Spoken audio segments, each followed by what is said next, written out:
نبی پاک صلی اللہ علیہ وسلم نے قربانی ہمیشہ ادا فرمائی ہے، کبھی بھی اس میں ناغہ نہیں کیا۔ اس کو مواظبت کہتے ہیں،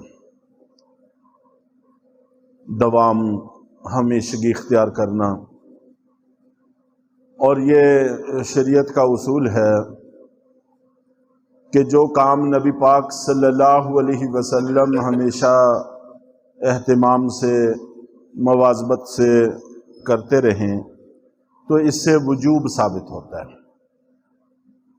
کہ وہ چیز واجب ہے۔ تو قربانی واجب ہے صاحب نصاب پر، صاحب استطاعت پر۔ جس شخص پر صدقۃ الفطر واجب ہوتا ہے اس پر قربانی بھی واجب ہوتی ہے۔ زکوٰۃ کا نصاب اس سے تھوڑا مختلف ہے۔ زکوٰۃ واجب ہونے کے لیے سونا ہو، چاندی ہو، مال تجارت ہو یا نقدی ہو، ان چار قسم کے اموال میں سے کوئی ایک یا سارے ملا کر 52.5 تولے چاندی کی قیمت کے برابر ہو جائیں تو زکوٰۃ واجب ہو جاتی ہے۔ صدقۃ الفطر اور قربانی واجب ہونے کے لیے ایک قسم کا اور مال بھی ساتھ شامل ہوتا ہے کہ جو انسان کے پاس ہے اور انسان کی ضرورت میں نہیں ہے۔ جیسے گھر میں بسا اوقات کباڑ پڑا ہوتا ہے، ٹوٹا پھوٹا سامان پڑا ہوتا ہے، وہ چاروں اموال بھی ہیں، سونا، چاندی، مال تجارت، نقدی، ان میں سے کچھ ہو، اور اس کے ساتھ ساتھ اگر گھر میں ایسا سامان پڑا ہوا ہے جو انسان کی ضرورت میں نہیں ہے، یہاں تک کہ اگر مکان کرائے پر دیا ہوا ہے اور اس کی آمدن کا ذریعہ صرف وہ مکان نہ ہو، آمدن کا ذریعہ اور بھی موجود ہے جس سے اس کی ضرورت پوری ہوتی ہے، تو پھر اس مکان کی وجہ سے بھی قربانی آ جاتی ہے۔ اگر کوئی اور ذریعہ آمدن نہ ہو تو پھر اس کرائے کے مکان یا دکان کی وجہ سے قربانی نہیں آتی، صدقۃ الفطر نہیں آتا۔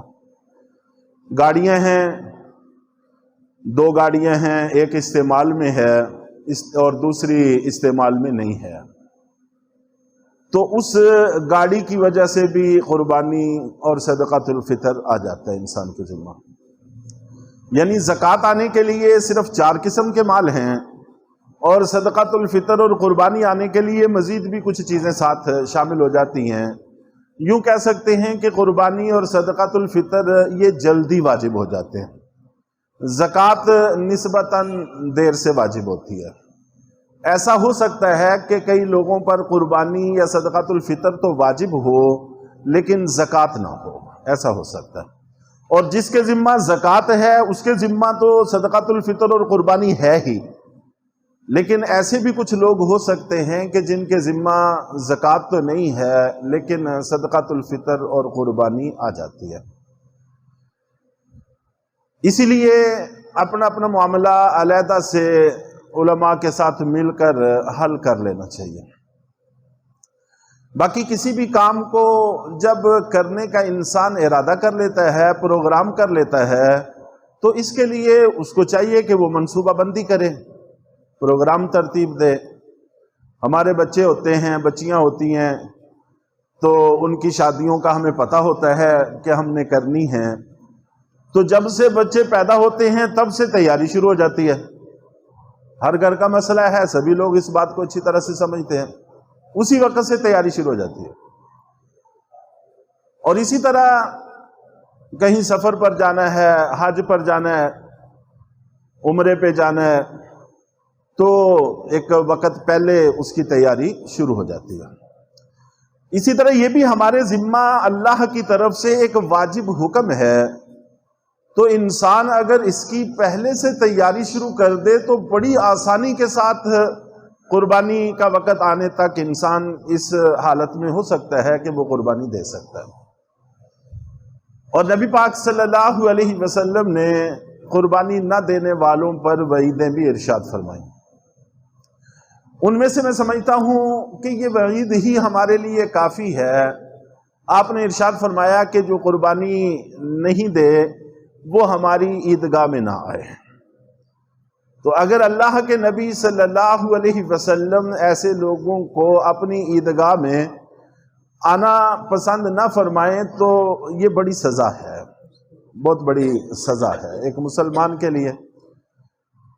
تو اسی کو پیش نظر رکھتے ہوئے ہمیں کوشش کرنی چاہیے کہ اپنی تیاری وقت سے پہلے کر کے قربانی کا انتظام کریں اگر ہمارے ذمہ قربانی واجب ہے۔